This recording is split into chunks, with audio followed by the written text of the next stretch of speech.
Buenos días a todos. ¿Qué tal?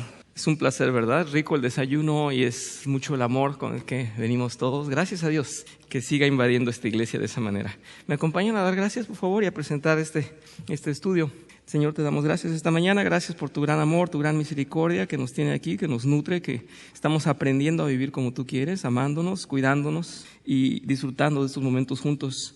Todo en honor a ti, Señor, todo para exaltarte, para realmente agradecerte que has bañado nuestras vidas con tu hermosa gracia, que nos has perdonado y nos has hecho nuevas creaciones en ti. Bendito seas, Señor. Gloria a ti. Gracias, Señor. Te pedimos perdón por nuestros pecados, Señor, por cada momento de nuestras vidas en que nos distraemos y no atendemos a tu orden, a tu manera de ser, a la imagen que quieres que llevemos y que nos comportemos así.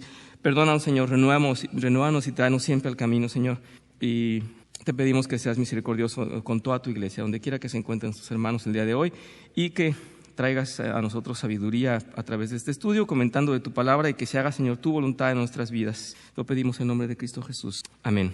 Bien, este es un punto en el cual el autor del método nos está llevando, ya después de que hemos seguido los pasos de precaución y de mucho cuidado para tratar los conflictos, llegar a puntos extremos. Ya hemos pasado por el hecho de dejar ofensas o dejar conflictos que no valen la pena seguir. Ya dijimos que esos no se abordan. Después hemos estudiado cómo algunos son más importantes que otros. Particularmente todo el resto del capítulo 9 hablamos de lo que cita el Señor Jesús en Mateo, en el capítulo 18 de Mateo, en el cual se nos insta a, cuando hay verdaderamente necesidad, entonces tener un proceso. Y ese proceso él lo dicta porque es lo más sabio que hay, es lo que debe funcionar, y seguir el proceso tal cual vale la pena. Ya lo hemos estudiado. Así es que el proceso era, primero, dialogar con mi hermano, dejar las cosas claras y tratar de negociar con él. Si mi hermano no comprende y sigue en su ofensa, sigue en su postura de pecado, traer a un testigo, decía el Señor. Si ese testigo tampoco lo hace al otro recapacitar, entonces era llevarlo a la iglesia,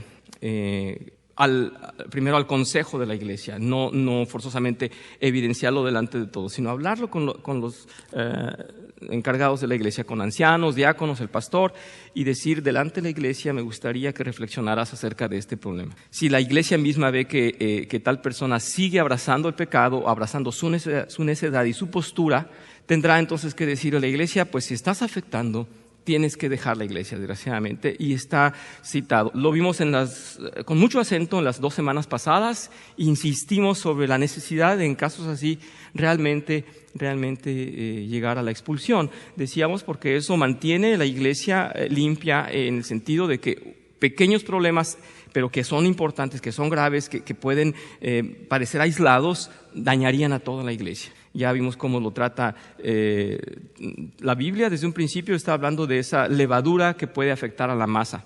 Bien, y ahora entonces nos están sugiriendo, y quiero hablar un poquito del contexto del autor.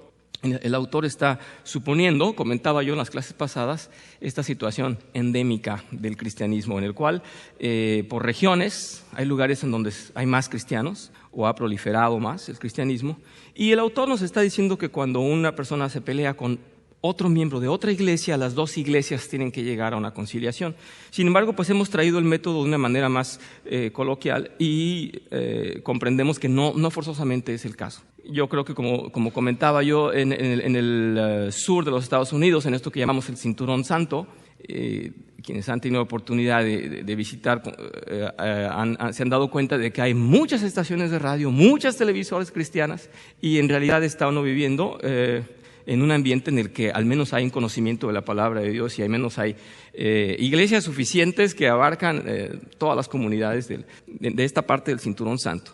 Ahora, bueno, con toda la degeneración del mundo y tal, pero ha estado muy nutrida esta sociedad con esas iglesias. Así es que el autor está comprendiendo o está considerando que los conflictos pueden darse entre miembros de diferentes iglesias y tendrían que llegar a un acuerdo. Aquí, decía yo, tenemos la gran bendición de que podemos atender a diferentes iglesias, podemos elegir, porque hay varias iglesias aquí en la localidad. Pero bueno, el autor dice, si es necesario entre esas iglesias o entre personas de esas iglesias en algún momento llegar a los tribunales, van a tener que hacerlo. A esta mosca le encanta el estudio, espero que ustedes lo disfruten tanto como ella. Y que me deje. Bien, así es que se está diciendo, si es necesario hay que ir a los tribunales. Y vamos a leer un poquito lo que nos dice el autor acerca de esto. Dice, cuando una disputa con otro cristiano no puede ser resuelta aún mediante la intervención de la iglesia o sus iglesias, solo le quedan unas pocas opciones. Una sería dejar el asunto y renunciar a todo reclamo que tenga contra otra persona.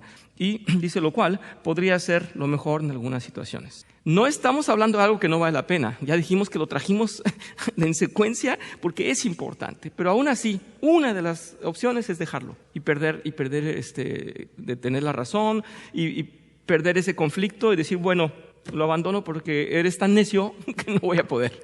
Esta persona me causa tanto problema, ya pasó por tanto, lo voy a tener que dejar. Y así se pierden bienes, se pierden algunas situaciones que lamentablemente el más sabio, si Dios lo ilumina en esa manera, pues es una de las opciones dejarlo todo. La otra sería, dice aquí, tratar de persuadir a su oponente para que acepte alguna otra forma de resolución en la alternativa, dice, en las disputas alternativas, dice, tal vez se nos ocurra de otra manera. Hemos comentado que si el perro es tuyo, el perro es mío, o el carro no me lo pagaste, bueno, quédate con el carro y dame el carro que tú tienes, o la bicicleta al menos, para que no me dejes sin carro, etc. Y esas alternativas, yo creo que sí nos las da a veces en consejo Dios, porque Dios quiere que salgamos de conflictos, ¿verdad? Y tenemos que estar muy al pendiente en oración. Yo he insistido, hay situaciones que no se van a resolver por método, porque no es así. El método es estar con el Espíritu Santo iluminados y pedir sabiduría en cada situación. Así es que sí, muchas veces tendremos que optar por, bueno, voy a perder, pero al menos vamos a llegar a una negociación en la que al menos yo descanse, de alguna manera. Y comprendamos bien esto, porque viene lo que sigue, que sería más doloroso. Y una tercera opción sería presentar una demanda legal, dado que la Biblia en general, por eso lo pone como el último, dice, prohíbe a los cristianos presentar demandas unos contra otros en tribunales civiles. Uno no debería hacerlo a menos que haya agotado todos los demás remedios y haya evaluado cuidadosamente el costo de pasar al litigio. Voy a citar esto, primero que nada, la frase en 1 Corintios donde se nos avisa, se nos desaconseja ir a tribunales. Dice en 1 Corintios capítulo 6, versículos del 1 al 8. Si alguno de ustedes tiene un pleito con otro, ¿cómo se atreve a presentar demanda ante los inconversos en vez de acudir a los creyentes? ¿Acaso no sabe que los creyentes juzgarán al mundo? Y si ustedes han de juzgar al mundo, ¿cómo no van a ser capaces de juzgar casos insignificantes? ¿No saben que aún a los ángeles los juzgaremos? Cuanto más los asuntos de esta vida. Por tanto, si tienen pleitos sobre tales asuntos, ¿cómo es que nombran como jueces a los que no cuentan para nada ante la iglesia? Está haciendo el apóstol Pablo esta reflexión, que lo está haciendo con acento y nos está pidiendo no ir en una primera instancia a tribunales. Versículo 5 dice, digo esto para que les dé vergüenza. ¿Acaso no hay entre ustedes nadie lo bastante sabio como para juzgar un pleito entre creyentes? Al contrario, un hermano demanda a otro y eso ante los incrédulos. En realidad ya es una grave falla el solo hecho de que haya pleitos entre ustedes. ¿No sería mejor soportar la injusticia? Y está hablando del primer caso, de decir, bueno, mejor lo pierdo con tal de no pelear. ¿No sería mejor dejar que los defrauden? Lejos de eso, son ustedes los que defraudan y cometen injusticias, y conste que se trata de sus hermanos. Cada frase tiene peso, cada palabra tiene peso. Sus hermanos, nos está diciendo el apóstol Pablo. Tendría que haber amor, compasión, misericordia. El primer mandamiento, o el segundo mandamiento, perdón, pero el primer consejo que se nos da, amarlo como a nosotros mismos. ¿Por qué voy a preferirle mal a un hermano si lo que quiero es, como cuerpo de Cristo, que él se encuentre lo mejor posible? Así es que nos está llamando la atención y quiero hacer el acento aquí. Hubo algunos comentarios en los cuales nos decían, bueno, entonces ¿no buscamos lo correcto? ¿No buscamos lo justo? Sí lo buscamos, pero estamos en el mundo. Así es que por un lado, hagamos lo que procede para ser correctos y comprendamos que el mundo nos va a defraudar. En algún momento perderemos. Así es que parece que esta es la dirección que lleva esto. No vayamos a los tribunales. Vamos a ver los aspectos que debemos considerar. Si alguien no ha pasado por alguna situación de estas, pues es bueno conocerlos. Y aquí el autor nos cita esto. Dice, aspectos a considerar en el caso de ir a proceso legal. Antes que nada, se debe enfocar en la cuestión de hacer justicia. Es decir, aspirar a que el proceso legal nos traiga de manera real juicio recto y una solución. Eso es lo que esperaríamos, ¿verdad? Dice, que ponga en peso las ideas de ambas partes a fin de que triunfe quien tiene la verdad, la honestidad, la equidad y se logre satisfacción y paz. Eso sería nuestro anhelo. Yo tengo un problema con un hermano, yo tengo la impotencia de que no lo podemos solucionar, voy a demandarlo para que se haga justicia, ¿verdad? Es lo que queremos, para que se haga justicia y la verdad salga a la luz y tengamos, dice aquí, satisfacción, ambas partes, y paz. Los hijos de Dios no nos debemos alinear a los intereses del mundo y no buscamos simplemente estar de acuerdo con dice aquí, las leyes civiles, si en ello contradecimos a Dios. Voy a ver si consideramos bien el capítulo 1 o el punto número 1. Suponemos que lo que queremos cuando vamos a hacer una demanda es realmente que se haga justicia, y esa justicia nos es intrínseca porque así nos ha hecho Dios, porque ya ha puesto justicia en nosotros. Al llamarnos sus hijos ya nos da el sentido de justicia. ¿Sí me están siguiendo en ese punto? Si los estoy llevando en el buen camino. Si reclamo algo como hijo de Dios es porque espero justicia, no es porque quiero dañar al otro. Así es que el propósito, antes que nada, es buscar justicia. Pero si yo sé que al demandarlo la ley va a actuar mal y no va a actuar o no va a obedecer a la voluntad de Dios, mejor no lo hago. Pongo solamente un caso. Cuando una persona abusa de la confianza de otro, por ejemplo, algún empleado doméstico o algún empleado de cualquier compañía abusa de la confianza y toma algo que no es de él, si nosotros presentamos una demanda por robo, hay que considerar que esto ya no va a depender de nosotros darle seguimiento. La ley, como es por robo, lo va a tener que hacer por oficio, lo va a tener que perseguir porque la ley persigue el robo y sabemos que lo puede dañar y no podemos detenerlo. Sin embargo, si yo demando por abuso de confianza, yo soy responsable hasta dónde quiero llevar el peso de esa demanda, porque yo soy el ofendido por un abuso de confianza a mi persona. Y no es igual. ¿Sí me hago comprender? Entonces hay que tener mucho cuidado en ese sentido. ¿Qué estoy buscando con esta demanda? ¿Hacerle daño o solamente quiero reclamar justicia? Que en el segundo punto es lo mejor y es lo más sano. Quiero reclamar justicia, quiero que sea justicia, bueno, pero si esa justicia se va a hacer sin mi control después y ya no va a ser en el orden de Dios y en lo que yo estoy procurando, mejor no lo hago. No sé si quedó claro, y acepto comentarios y manos que se levanten con mucho gusto. Punto número 2. Los jueces deciden basándose en pruebas y evidencias que presenten las partes involucradas, pero el proceso de litigio no suele dar las mismas ventajas o posibilidades a ambas partes por razones administrativas. Eso lo conocemos muy bien, más en nuestra localidad, más en nuestro país, donde no se da las mismas oportunidades. Y basta con que una notificación llegue tarde, no se haga, no quiera trabajar el empleado y para que el otro esté en desventaja, ¿cierto o no? Algunos documentos no entran a la oficialía de partes como deberían entrar, o se hacen como que se extraviaron, y entonces tenemos que considerar que ya estamos entrando en un sistema jurídico que no funciona normalmente, desgraciadamente. Número 3. Los abogados de cada lado o de cada parte no tienen el alto propósito de lograr justicia, sino que simplemente defienden la postura de su cliente y utilizarán cualquier recurso para ganar el proceso a sabiendas de que no triunfarán el bien ni la verdad. ¿Les suena esto? Así funciona. Dice el abogado, yo no sé si eres culpable o no, a mí no me importa, yo voy a defender tu postura, es la que me interesa, tu postura, y voy a ver todos los elementos con los que cuento, sean verdad o sean mentira, pero los tengo ahí, los voy a usar, son herramientas, son recursos, y si el juez se distrae y no pone atención, dice, está bien, doy mi favor mi decisión hacia este lado. Bien, número 4 dice, siempre hay que recordar que en un juicio no se garantiza que gane la cordura y la razón, sino el más hábil para argumentar y luchar sin apego necesariamente a reglas morales. Así se dan sobornos y chantajes. Así es que muchas veces, y yo he escuchado comentarios, pero ¿cómo es que mi abogado no comprende que estamos luchando por algo justo? A él no le importa si la causa es justa o no. Su función es actuar de acuerdo a un proceso y luchar en ese proceso. Llevar el litis a favor de su cliente, es todo. Que el otro esté pidiendo algo injusto, no le importa a él. Desgraciadamente es así. Alguien me decía que los abogados son como los plátanos, ¿verdad? Porque no hay ninguno derecho.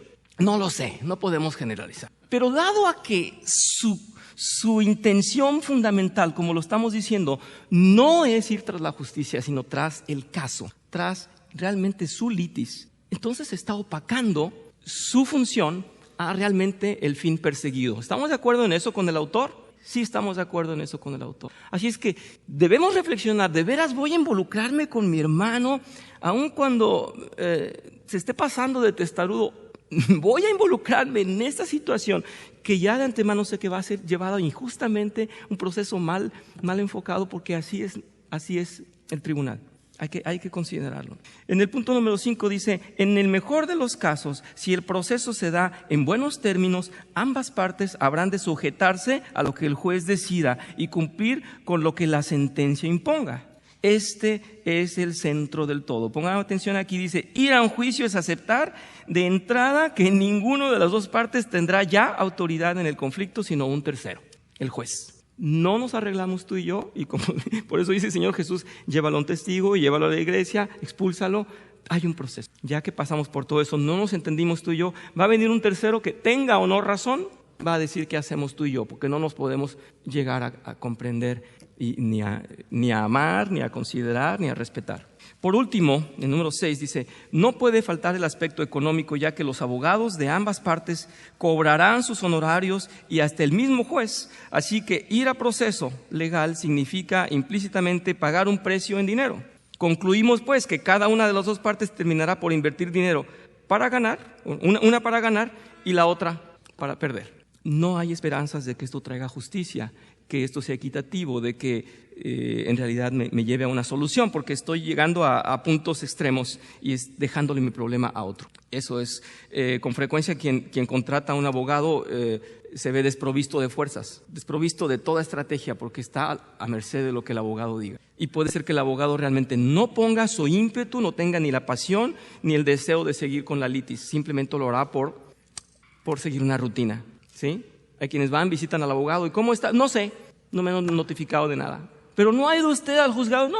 Oiga, ¿puedo ir yo? Pues vaya si quiere, pero yo tengo tantos casos, no me han hablado, pues quiere decir que no hay nada, ¿verdad? Pero es que no ve que hay una injusticia, ¿no? Yo estoy trabajando. Bien, pues son los extremos de los conflictos. Dice, aquí un dicho recurrente entre abogados, dice, vale más un mal acuerdo que un buen juicio. Esto está citando la primera parte en donde el autor nos está diciendo, piénselo bien, a lo mejor de entrada ya mejor pierda el caso, ya mejor dígale, quédate tú ganando y pierdo yo para no irme a todo esto. Y deja de ganar el abogado, deja de ganar el juez y nos quitamos de problemas. Porque además sabemos que aunque en algunos casos debería de existir un juez de oficio que se encarga de defender las partes, sobre todo cuando son temas que implican el bienestar de la comunidad, es decir, la familia, ¿no? Los menores, entonces debería haber abogados de oficio. Pero bueno, si pagamos un abogado de oficio no vamos a pagar la banda que viene de fuera para la fiesta patronal. Y entonces, pues, ¿para qué gastamos en cosas que pues, no nos interesan si todos queremos bailar?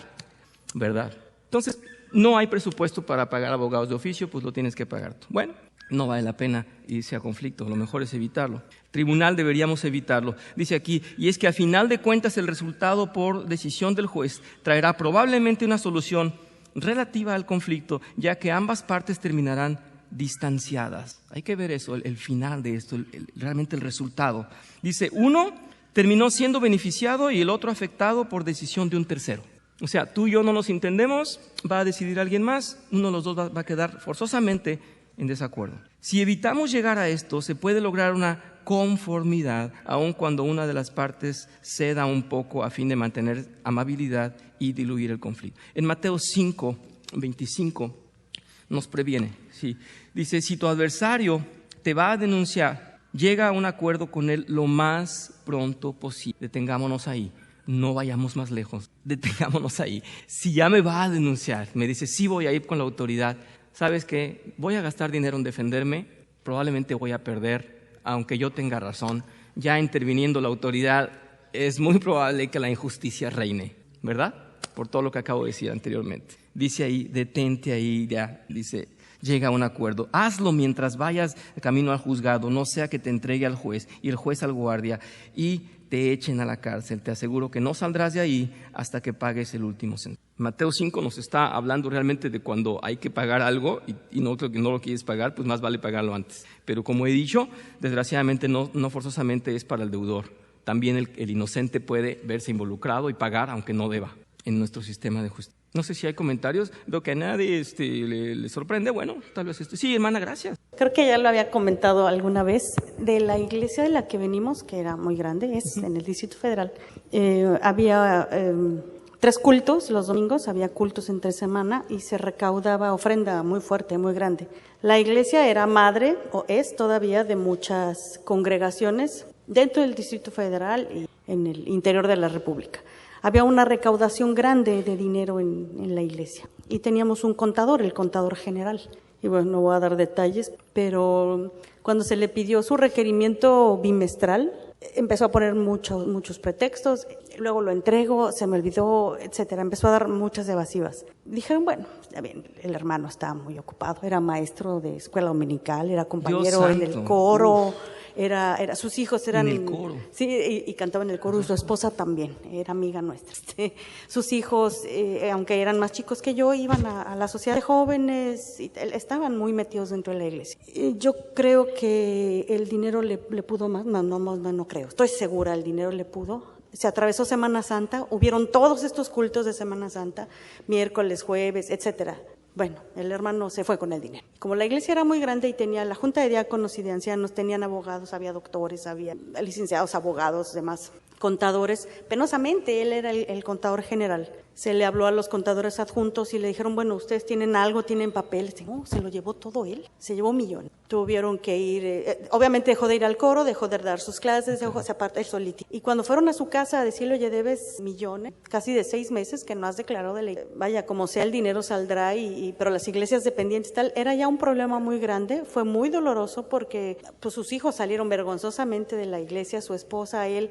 Pero como eran una familia muy grande, repito, no voy a decir nombres ni apellidos, pero primos, sobrinos, etcétera, se siguieron quedando en la iglesia y era muy vergonzoso. Al final el pastor y la junta de diáconos en una asamblea general que la iglesia tuvo, dijeron que era lo que había pasado con este hermano, dijeron que habían tenido, él solito se fue, fueron a su casa a pedirle el dinero, nunca abrió. Fueron a buscar al trabajo, faltó al trabajo, a la esposa también. Estaban tocándole en la Ciudad de México y estaba en Cancún, no iba a abrir. Jamás, no, ya estaba en las Bermudas. Oh. No sé. ¿Y con Bermudas en Sí, Cancún? con Bermudas. Fue muy vergonzoso, fue muy doloroso, porque pues él solo se dio cuenta y se retiró de la iglesia y se dejó muchas heridas porque era nuestro maestro, compañero del coro, etcétera. Bueno, le pegó a él este pecado. Como a nosotros nos sabe pegar otro, no lo sé, era mucho dinero, se fue, pues no lo volvimos. Esto provoca mucho dolor, repito, había abogados y fue lo que dijeron, no lo vamos a llevar a juicio porque lo van a meter seguritito y el dinero. Entonces como iglesia se juntaron y decidieron, bueno, a trabajar el dinero y de alguna manera subsanarlo. El hermano tuvo que retirarse, vergonzoso. Sí, gracias, hermana. Esto me da pie a dos comentarios, sí. Si me permiten voy a tomar de ahí porque no voy a hacer alusión a que se parezca a algo, escuela dominical y alabanza, no. Voy a decir que la ofensa a Dios fue muy grande y probablemente el cuidado que tuvieron las cabezas o el consejo de la iglesia de no ir a juicio es para no manchar más, ¿no? Porque este hombre merecía pagar. De manera civil tenía un peso y tenía que pagar. Entonces probablemente no se quiso hacer más para no difundir más esto y no realmente lastimar más el nombre de Dios. Esa es mi opinión hasta ahí. El número 2, y aquí sí quiero llamar la atención a lo que comentaba yo la vez pasada. La comunicación en las iglesias y cuando una persona sale de una iglesia para ir a otra y por una cuestión de que fue expulsado, fue separado de la iglesia, es necesario que las autoridades de la iglesia comuniquen entre ellos. En el mejor de los casos sí se les conoce. Y yo decía que era necesario saber el historial de ciertos hermanos que sabemos que vienen de otro lugar. Igual como quien salga de aquí vaya a otro lugar, pues tendrá que dar cuentas de por qué sale de aquí. En el más natural de los casos, por sentido común. Y ahora voy a cerrar el tercer punto. Supongamos que, y aquí voy a responder un poquito al cuestionamiento que me hacía el pastor de lo que yo estaba tratando la semana pasada al final, pero por cuestión de tiempo no lo hice, pero aquí voy a decir lo siguiente. Supongamos que la persona en cuestión que tiene tanto amor al dinero, tanta debilidad y tanta habilidad, supongamos que paga porque es enjuiciado, paga su sentencia, paga ante la ley civil Y entonces dice, pero ya el Señor me tocó y me dice que estaba yo mal y que quiero volver con ustedes. Y entonces dice, en realidad estoy arrepentido. Pregunto, y vuelvo a poner exactamente en el mismo ejemplo. Claro que es bienvenido, no a esta iglesia, a otra, porque nos hiciste tanto daño, pero vas a ser recibido y van a decirte, mira, este salió de prisión porque ya cumplió su sentencia. Nos dice que en realidad, es más, en la cárcel realmente se convirtió. Muy bien. Llega a una iglesia nueva y dice el pastor, es contador, que nos lleve las cuentas. Ahí es donde yo digo, no. El sentido común del pastor debe decir, por mucho que sea un hombre nuevo, que haya pagado a la sociedad, su debilidad es esa, que haga otras cosas. Igual que yo lo decía con esta persona que tiene esta gran perturbación de que le gustan los niños, ¿verdad? Que abusaba de niños. Ya pagó en prisión, realmente se convirtió en prisión, va a una iglesia y dice, quiero participar, sí. Y dice el pastor, pero voy a tener cuidado porque te voy a cuidar. Dice él para sí mismo, lo voy a cuidar de no acercárselo, porque son su debilidad. Y aquí quiero que comprendamos una cosa, la criatura nueva es criatura nueva porque el Señor ha puesto el Espíritu Santo en ella y dice, esta alma es mía, pero a Él le corresponde sujetarse en dominio propio y en Él yo no confío. En Dios sí confío, en Él no confío. Ese era mi punto, pastor, nada más para aclarar, espero que quede comprendidos ambos casos. Si la persona tiene cierta debilidad a ello, aunque sea nueva criatura, su carne tiene esa debilidad, el peso está ahí. El apóstol Pablo dice, ¿por qué? Y era el apóstol Pablo apasionado, y dice, ¿por qué sigo haciendo lo que no quiero? Lo que no quiero, y sigo pecando, porque era su debilidad. Les comentaba estos casos de los horribles monstruos, ellos mismos se llaman así, violadores que dicen, hagan lo que quieran con mi cerebro, hagan lo que quieran conmigo, no me suelten, porque me sueltan y voy a volver a de la misma manera, porque esa es mi debilidad. Espero con esto complementar ambas cosas y no sé si surgen más comentarios. Podríamos llevarnos toda una clase con esto o varios hablando acerca de esto. Creo que está comprendido el punto y una cosa es entonces la justicia, lo que se hace en el aspecto civil, y otra cosa es lo que sucede dentro de la iglesia. Comprendamos que no por haber pagado y por mostrar un arrepentimiento quiere decir que hay garantía en que no pecamos, ¿verdad? La debilidad está allí, hay que sujetar la carne cada día. Bien, en el siguiente punto dice el autor del método, el mundo necesita reconciliadores. El autor nos dice que con este método, como llevamos más de 6 meses hablando de esto, casi el año hablando de esto, dice ya, todos deberían ser pacificadores, reconciliadores, y realmente sería bueno que cada uno de nosotros adoptara desde su perspectiva, desde sus posibilidades, el ejercicio diario de traer paz. Vamos a ver cómo comenta, dice, si usted piensa en los últimos 6 meses de su vida, tal vez pueda pensar en varias personas de su familia, iglesia o lugar de trabajo que han tenido dificultades para resolver conflictos. En la mayoría de los casos, tal vez solo hubiera necesitado que alguien les explique brevemente algunos de los principios básicos de pacificación descritos en este. Sí hay capítulos, ¿verdad?, que me han dicho los hermanos, quiero llevarme la hoja porque este capítulo es buenísimo. Sí, es buenísimo este método, buenísimo. Así es que sí nos ha servido a recapacitar. Me viene mucho en mente aquel que decía, si tu hermano tiene algo contra ti, ¿qué? ¿Déjalo? ¿Es cosa de él? No, tienes que ir. Sabes que él tiene algo contra ti, tú no, pero él sí. Y eso me incomodó muchísimo.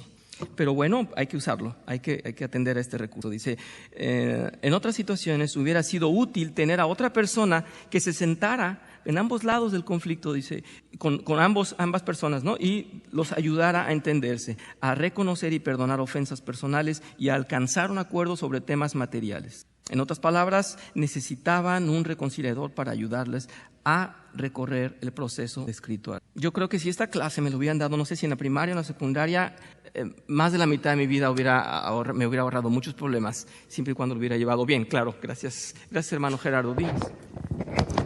Yo quería comentar que todo esto que se está hablando es con respecto a proceder con los hermanos, ¿verdad?, en la iglesia. Con los hermanos y con el mundo. El método es muy amplio, el método nos hace considerar ambas situaciones. Bueno, o sea, yo creo que es muy reconocible que sea entre los hermanos, ¿no?, para no llevarnos a juicio, como dice el apóstol Pablo. O sea, si se pueden arreglar los problemas en la iglesia, sí, lo mejor es hacerlo para no tener que causar otras situaciones al nombre de Cristo, ¿no? Pero, por ejemplo, cuando ya son casos específicos con inconversos, con gente que no conoce a Dios, yo creo que ahí sí es conveniente, bueno, desde mi punto de vista, pensando en lo que dice Gálatas 6:7, que dice que no os engañéis, Dios no puede ser burlado, todo lo que el hombre sembrare, esto también segará. Y dice, el que siembra para su carne recogerá corrupción, y el que siembra para el espíritu segará vida eterna. Bien. Entonces ahí habla específicamente de que nadie puede hacer cosas y no recibir lo que siembra, ¿sí?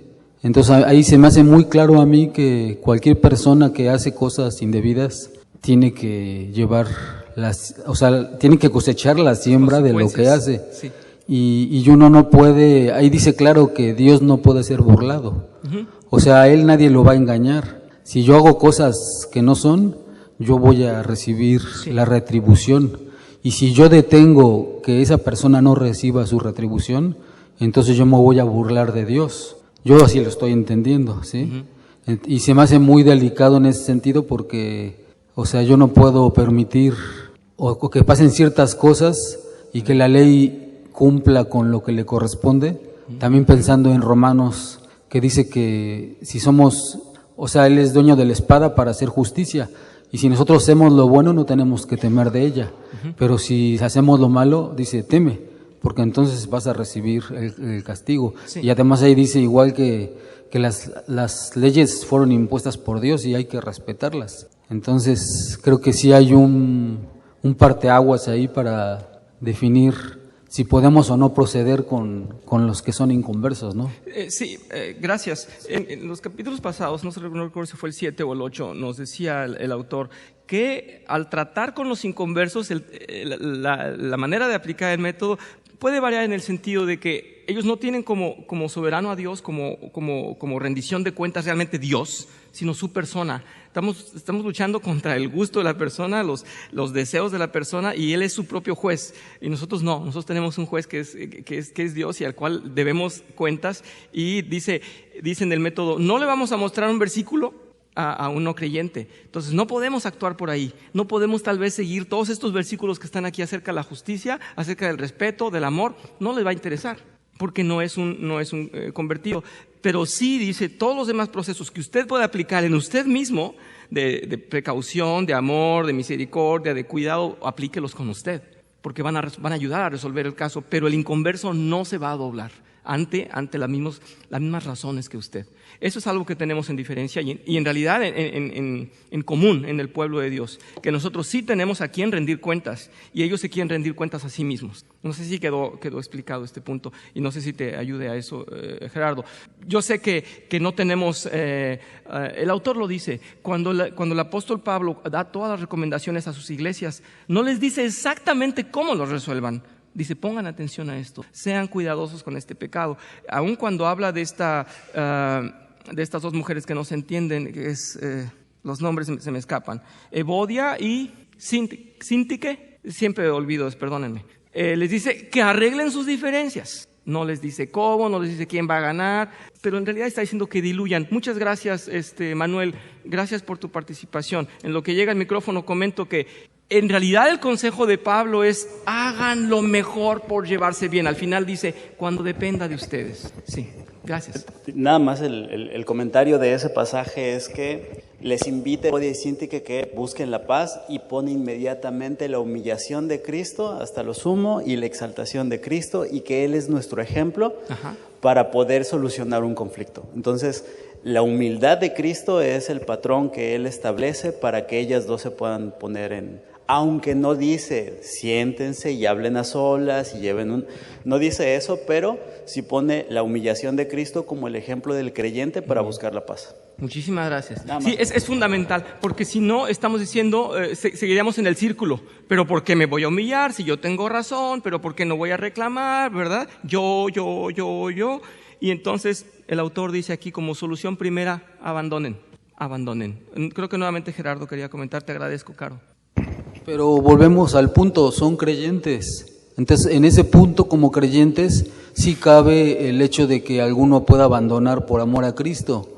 Pero ya cuando tratas con un inconverso, es otro, yo creo que es otro procedimiento. Gerardo, sí, gracias. Lo que estoy diciendo es que justamente si tú tienes una cierta esperanza de resolver una situación con tu hermano porque su máxima autoridad es Dios, porque a quien le rinde cuentas es a Dios, es una gran esperanza.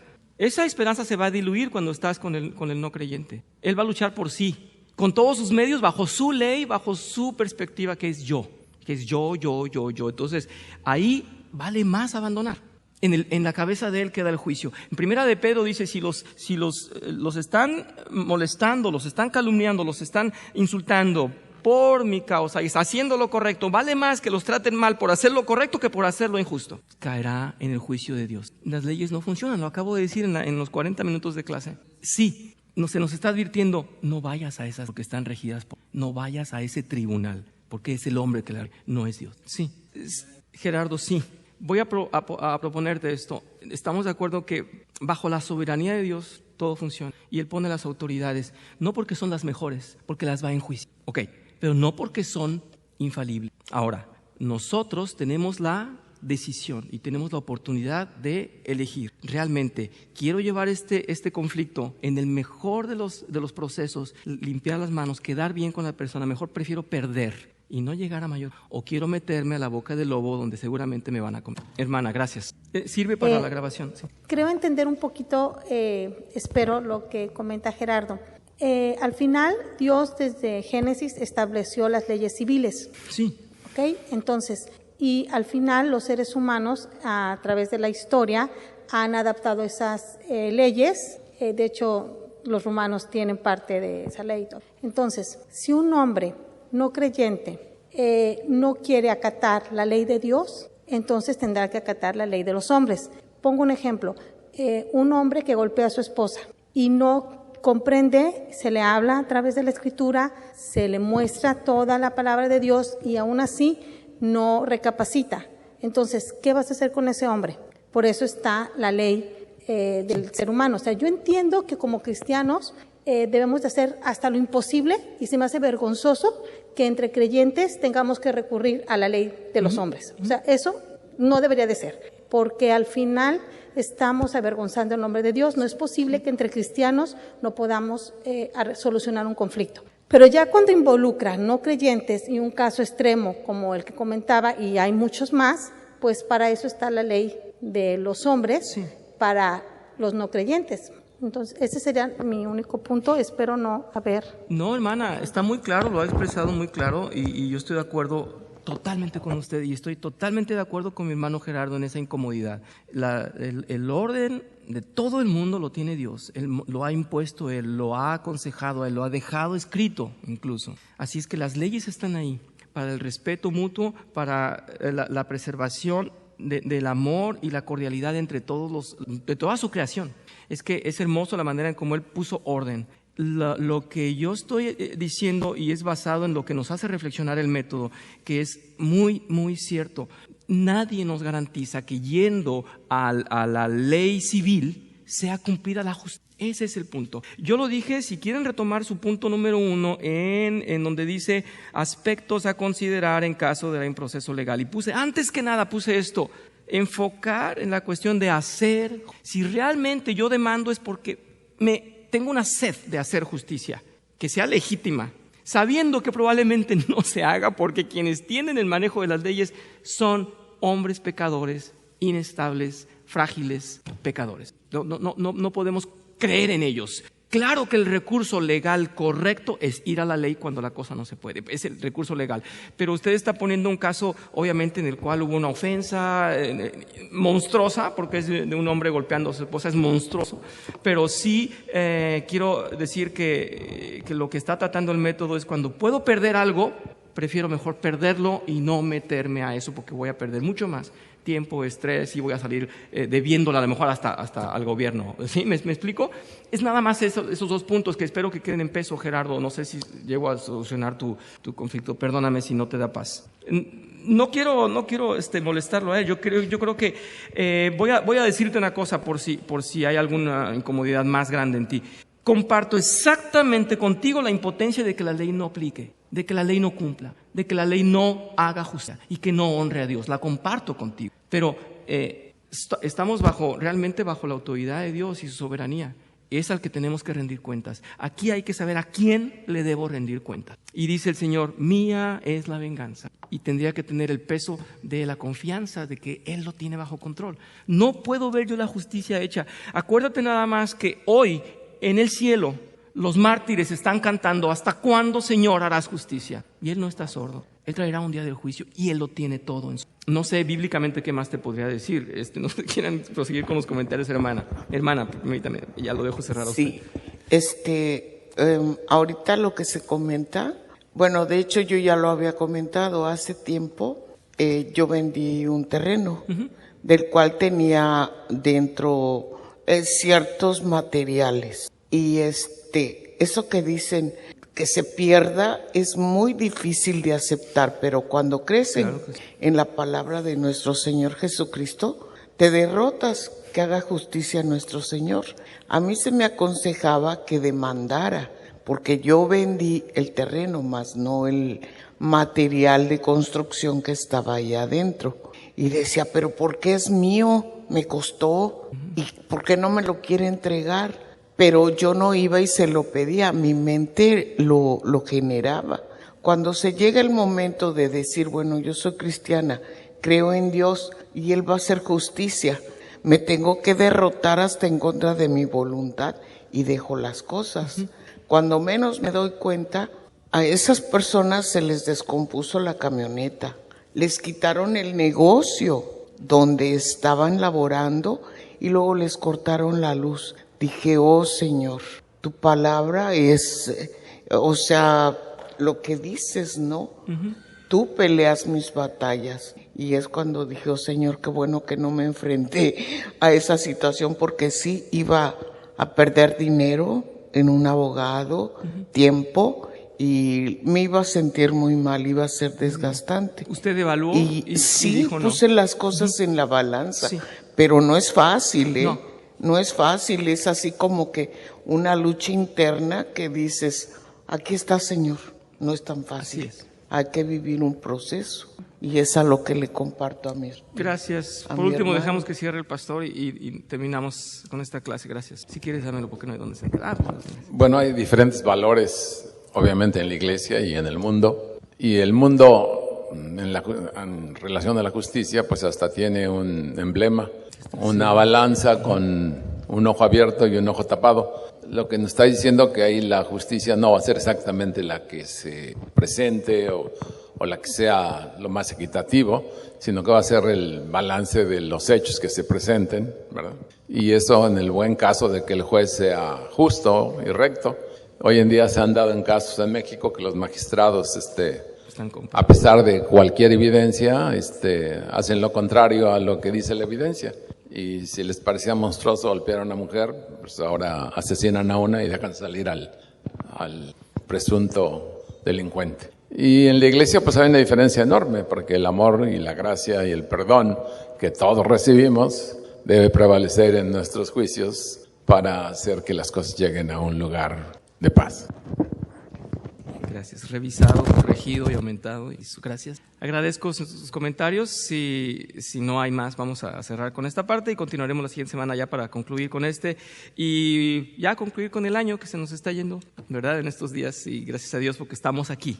Bien. Señor, te damos gracias porque comentar de tu palabra siempre nos llena en el Espíritu, Señor, y nos hace saber que has contemplado todo desde antes, que lo has preparado todo para tener un mundo en orden, para que, Señor, nos parezcamos a ti cumpliendo tu voluntad y nos apeguemos a ti y sepamos que la justicia solamente puede venir de ti. Ninguno de nosotros es justo, ninguno de nosotros es totalmente santo, totalmente puro, solo tú, Señor. Por eso solo tú eres digno de alabanza.